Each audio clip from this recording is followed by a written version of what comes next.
Hi, Sanam. Hi, Kelly. Hello, everyone. Hi. So I'm Sanam, Solati Yurczyk with New England Prestige Realty. And I'm Kelly Turner with Total Mortgage. And today we figured we are going to talk about some real estate bloopers. Just things that happen on everyday transactions. We did spooky stories last time. We did. They seem to be a big hit with everybody. And some of the spooky stories are like a little sad. Yes. These ones are not sad. No. These are mostly funny. They aren't always funny in the moment. No. Sometimes they're very stressful in the moment. But afterwards, they're always funny. They definitely are. So we were talking earlier. Do you want to go first or do you want me to Sure. I have some some good bloopers.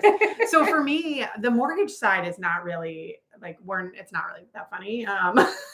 It's all numbers. Bloopers are rare for us in that you don't want any bloopers. Yeah, you don't want any bloopers on my side. But I do end up with bloopers with my buyers often, where I will get a phone call. So this was a really good one. I got a phone call. We had already funded. So that means that the funds for the transaction were wired over to the attorney because we were closing that day. And I get a phone call from the attorney panicking. She's calling me like, oh my God, Kelly, I need to talk to you, because an attorney can't hold the funds if the closing isn't actually going to happen. They then have to wire the funds back if the closing isn't going to happen that day. What if it's at the end of the day? They technically need to send those. That's why end of the day closings on a Friday are like not what we love. No. It's not what we love. She called me. And I didn't answer the phone immediately. I was doing something else, and I saw her number. I'm like, that's weird. I wonder if the closing's over. Mm-hmm. So I call her back. I was like, hi, I saw you called. She's like, you need to stop the closing. The closing isn't going to happen. We got to wire the funds back. And I was like, whatever do you mean? Yeah. So my buyers went for their final walkthrough, and usually there's a bit of a span of time between the walkthrough and the actual closing. You go to the walkthrough, and then sometimes there's an hour or so before the closing's actually scheduled. This was a one to the other. My buyers, the closing attorney and the house were a mile apart. They were going directly from their walkthrough to go sign paperwork. Yeah. And they show up at the house, and there was a car in the driveway. And they're like, that's weird. And sometimes the listing agent will be there for the walkthrough, there's a gift or, things like that. No, they walk into the house, and the house is completely still packed, unpacked. Nothing has been packed. The seller have the wrong date? The seller didn't realize that they had to move out at closing. We get this a lot. We have the conversation with our buyers and our sellers to set expectations, but sometimes they'll be like, well, when do I have to move? And that's what the woman was like, what do you mean? I need the money from this to move. No. And the realtor was like, no, you got to get out of the house. And so it was all fine. The agent hired, the listing agent hired somebody to help this woman pack. She packed over the weekend. They got her out of the house, and they closed on Monday. So it delayed my buyers a little bit. They already had a moving truck. They had to store for the weekend, but it ended up fine. But it was one of those nail biters that you're like, ooh, is this really going to close? Yeah. That was probably one of the bigger bloopers that I've lived through. So actually we got very lucky with this blooper because there was a domino effect. And I'm not sure how often this happens because it's only been brought to my attention once in my career. And this was a couple of years ago. We had a Friday closing. We were representing a buyer. We go to do the final walkthrough. Everything is great. They go to their closing, hand over the deposit, sign all the paperwork. Their bank wasn't funding. They couldn't fund that day. Turns out the sellers allowed them to move in, which was very generous of them. Very generous. They had already moved out. They were also using the same bank to close on another house.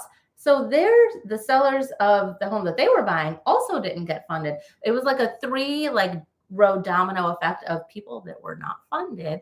And we somehow miraculously, with everybody's goodwill, some hold harmlesses and this and that, were able to close. But that was the only time in my career that I've been made aware of something like that where a bank can't fund. Normally they can fund, and they should be able to fund. But there are times, so most banks are using what's called a warehouse line, and there is a set amount of money in there. And so if there's too many closings that day, now the bank should know about this ahead of time. But not all lenders are created equal. But the money can run out. So it can happen. But that's not it's either a very disorganized lender, or it was a bank. Oh, it was a bank. Sometimes things happen. It's always crazy. I had a transaction that was a 17-part transaction. Oy. So what do we mean by 17-part transaction? So if you're a seller and you're buying and you have a buyer buying and those buyers have a buyer buying, I had a 17-part transaction that spanned 5 states. That is very stressful. Okay. That So is very 17 stressful. deals had to close on the same day for any of them to work. So I am on the phone with lenders in Indiana, Pennsylvania, Oh, so you have time Connecticut, zone differences Massachusetts, too. because we're all trying to line and the way that it works is you can't fund your transaction until the one before funded. Yeah. So it's not even like you can all close at the same time. So we had to kind of figure out what order we were all going to close these in. So some of the transactions were happening because there's not 17 hours, to close during the day. So some of the transactions were happening simultaneously. So there was some that like both were closing at the same time, holding a piece of paper, waiting for a wire to come through. Okay, you're good. Now you do the next one. And it was one of the most nerve-wracking transactions that I've ever been in because just so many people's lives were kind of at stake. Yeah. And thankfully, everybody cleared to close on time. Nice. We all closed on closing. That's amazing. There were some bloopers that day where like one closing got delayed because a wire didn't come through and that wire has to get wired from place A to place B. And then that one didn't. But by the end of that day, and we also didn't let them do it on a Friday. This was a Monday morning closing because it got our Monday closing. So it got everybody. Fridays get really hairy. Everybody like wants to pick like the last Friday of the month to close. Always. And it can be really hairy. Like if you can do it on a Thursday, not necessarily the last Friday. Yeah. The last week is fine, but it gets to be really nutty. Well, and it's really common is like, say you go under a contract, let's use October for an example, like on October 22nd, a lot of times the agent will be like, okay, we'll just close November 30th. We'll just close November 30th. And they don't really always think about like the ramifications of that closing date.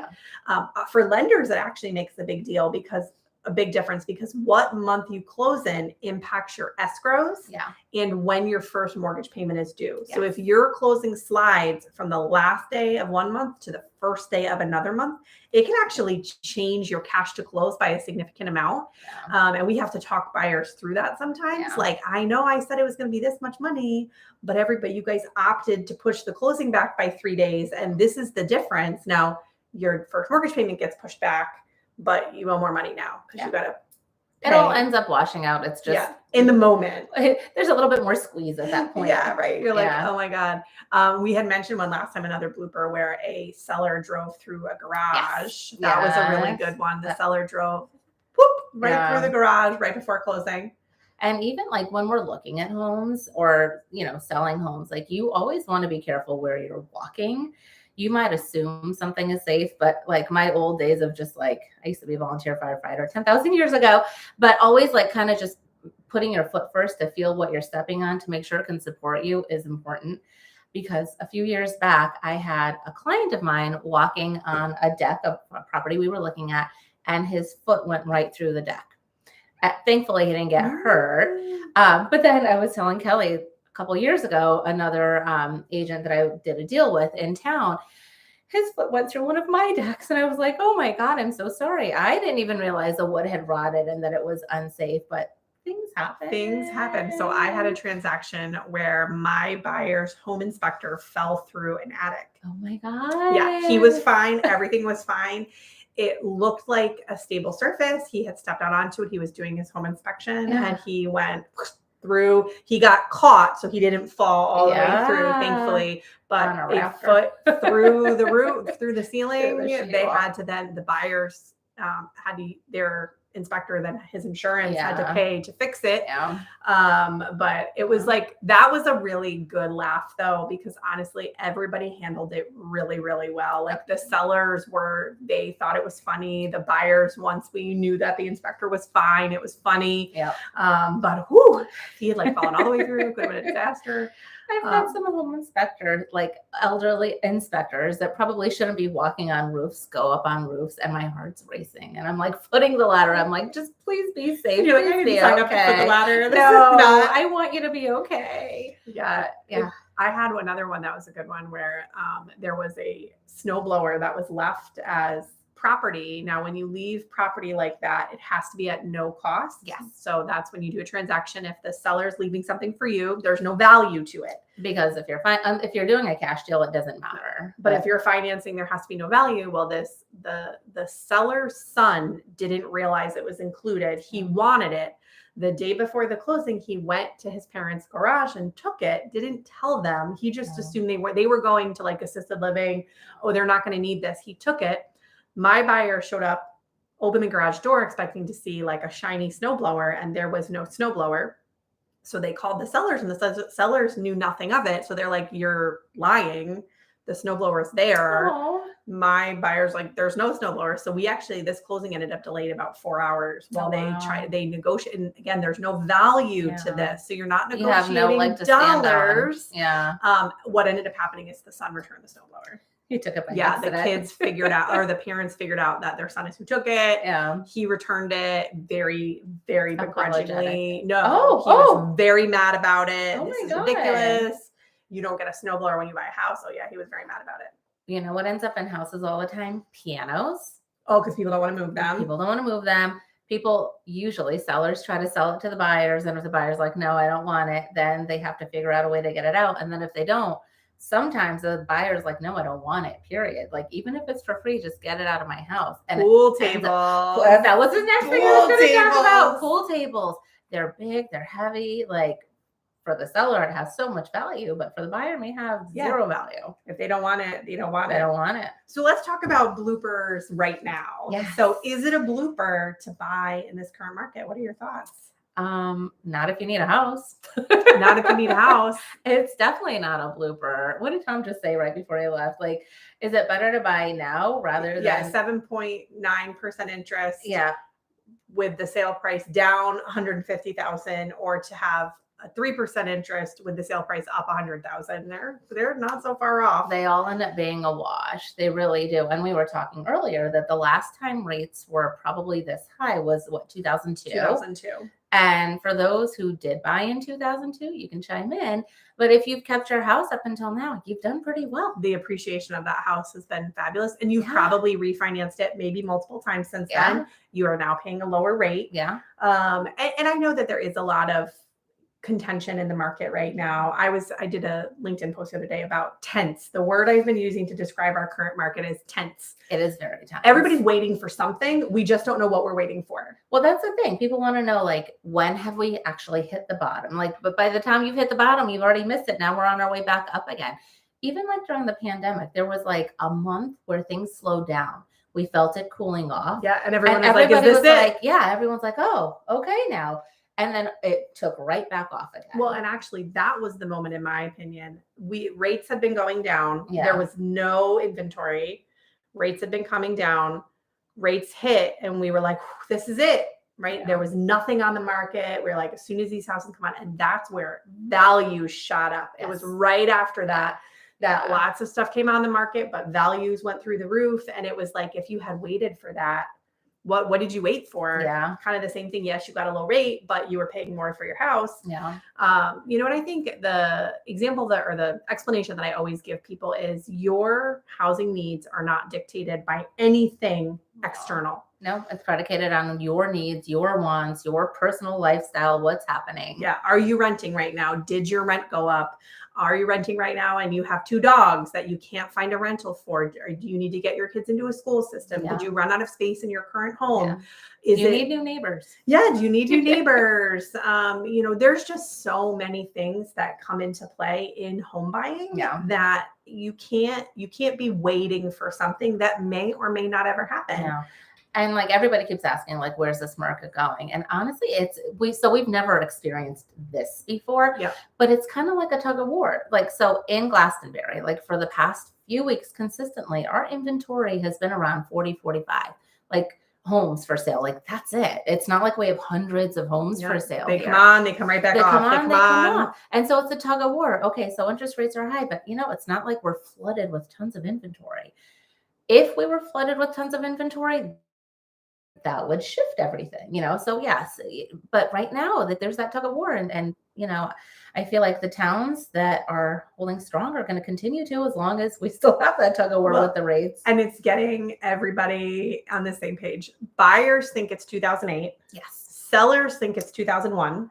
Well, I can understand buyers because people who watched that happen, it's terrifying. Yeah. Nobody, you burn me once, shame on, you burn me twice, shame on me. So it's terrifying. But again, over the long haul, even those that bought in 2008, they were able to sell and move out now without a loss. Yep. So was it the worst thing? No. And again, did it provide you shelter? Did it provide you housing? Did it meet your needs? I always tell borrowers, like, if you buy a house today, we're going to use round numbers for $200,000, and you sell it 5 years from now for $200,000, you might think, I lost the real estate game.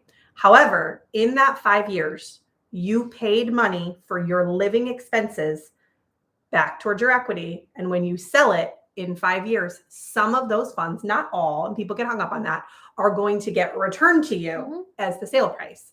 If you rented and even if your rent never went up in the 5 years, which it's going to, because that's how rent works. Yeah.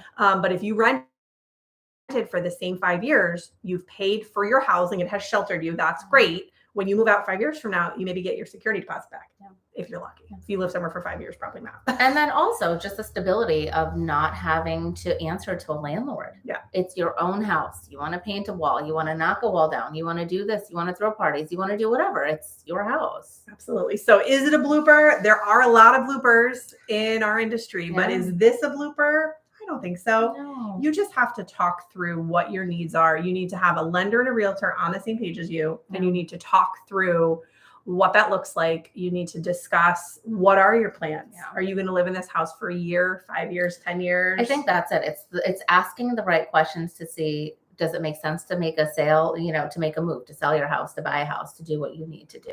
We're actually going to be having a buyer seminar coming up very soon. Next Thursday. We'll put the link in here. Absolutely. But things that we're going to dive into not only impact buyers, they impact sellers too. We're going to go into why it's a little bit of a different environment than what it was before the housing bust. And again, if the questions we're asking make sense, then maybe it's time to make a move. Yeah. And we I can think help. the other thing that we are going to talk about is the preparation. So for those of you who are feeling tense and you're not sure it's the right time, well, come listen, and we're going to talk about, if it's not the right time today, what can we do to prepare ourselves so when the right time hits, you are a prepared buyer who can just jump right in. Yeah.